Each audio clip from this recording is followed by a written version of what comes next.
This is the OU Weekly Matchup Show as the Sooners get ready for the first of 3 straight games against the not-so-great Big 12 North Division.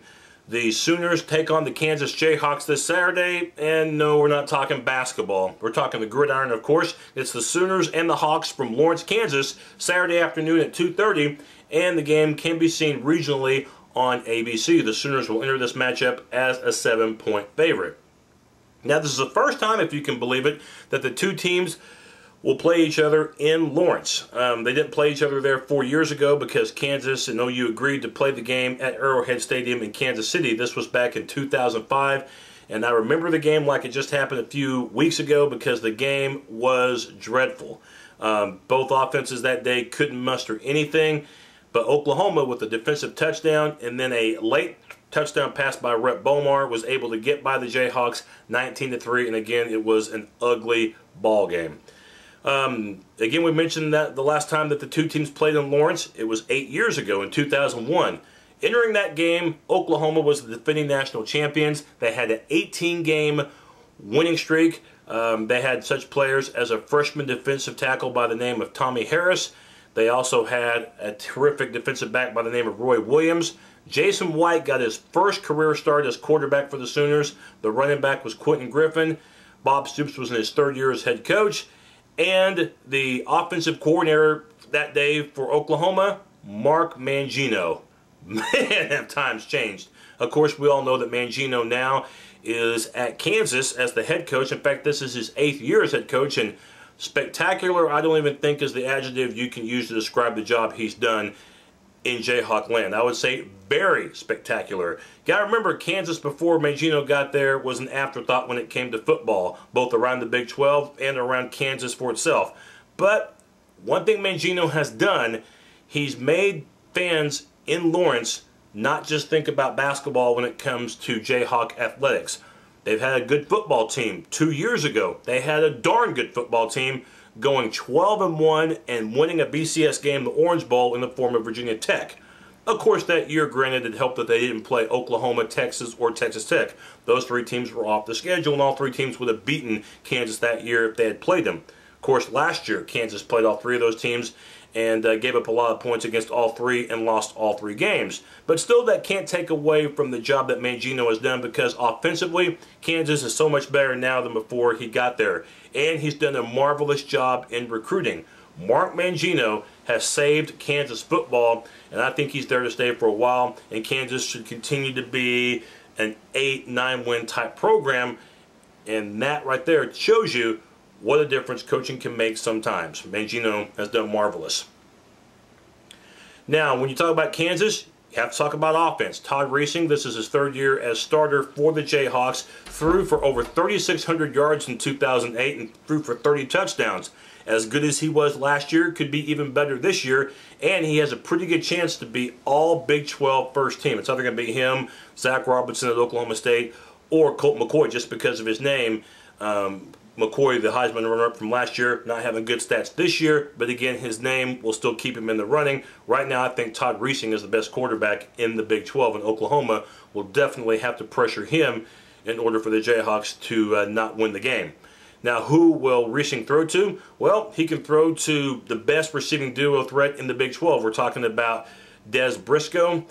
Briscoe, an all Big 12 selection from a year ago, looks like he'll be all Big 12 again. And Kerry Meyer, who complements him. Meyer actually went to Kansas playing quarterback, but they switched him to wide receiver, and the guys have combined for nearly 1,000 yards of receiving already this year.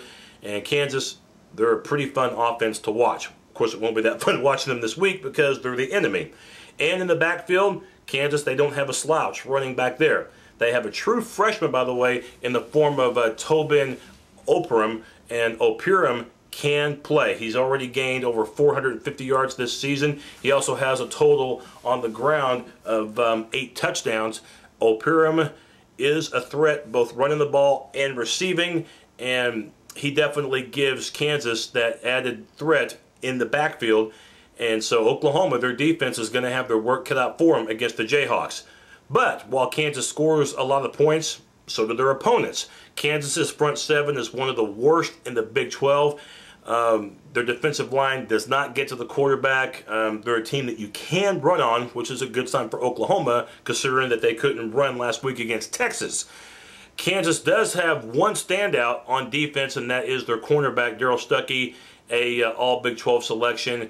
And so Oklahoma, when they throw the ball, Landry Jones will have to be aware of Mr. Stuckey. But really, Stuckey is the only star on the defense that's, like I said, terrible. Colorado upset Kansas last week by scoring 34 points with a guy who had not started at quarterback all season for the Buffaloes. That right there is a terrific sign in Oklahoma's hope for a victory. Let's go over the 4 keys to the game. Key number 1, I've already kind of talked about it. Don't give Todd the nod. We're talking about Todd Reesing. He is the type of quarterback that if he gets off to a pretty good start, it could be a long day for the OU defense, especially with the game in Lawrence. That could really get the crowd going if Reesing is able to distribute the ball to Meyer and DeBriscoe on a consistent basis. Kansas is also known for the long play as well. So the defensive backs for Oklahoma will have to be aware, and also the defensive line needs to play another great game like they did against Texas. Despite the loss to the Longhorns, I thought the defensive line played tremendous with McCoy and also English and Jeremy Beal. I thought those guys in particular did a good job. If they can do that again, I think Oklahoma should win. Number 2, Mr. Jones, this is your team.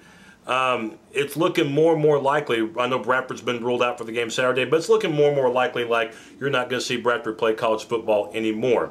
So, Mr. Jones, he is the future, but now he's also the present for Oklahoma.